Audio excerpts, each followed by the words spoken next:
Ang lalaki ng ating buto ng ating crispy pata. Hello mga guys, yan, maghiwa tayo ng gulay. Maggulay tayo ngayon mga guys. At ito nga pala yung lechong kawali ng New Year pa. Ito tinabi ko lang sa freezer. Yan, ihalo natin sa pakbit. Yan mga guys. Yung karne ng New Year.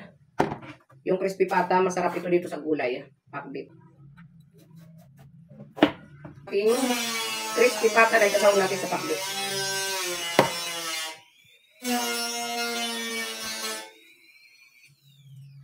Nilagay ko lang ito mga madam sa freezer.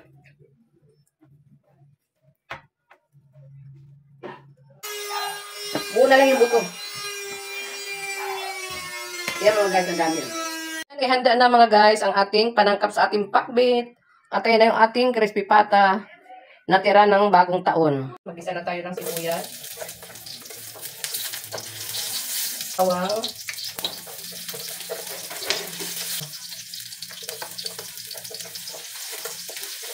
Ating kamatis.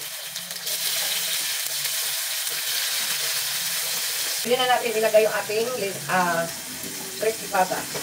Napalangin natin.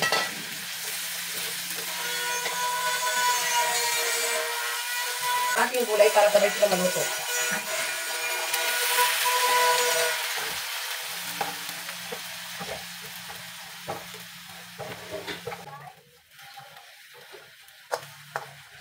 Takipan muna natin para malutong.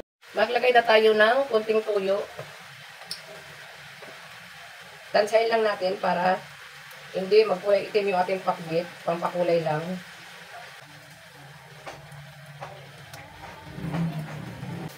Isang sachet na oyster sauce.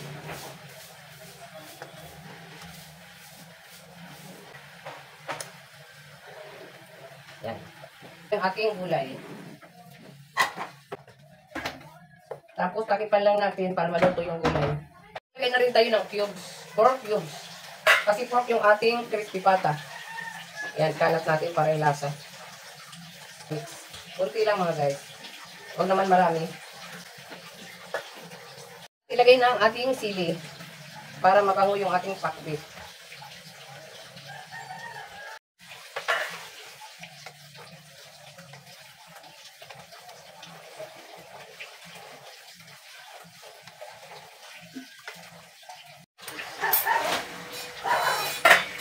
Yan mga madam, sunod ang ating pakbit.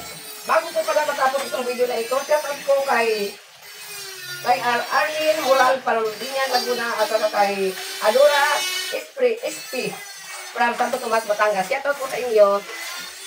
Yun lang po mga madam. Salamat po sa panood ng video.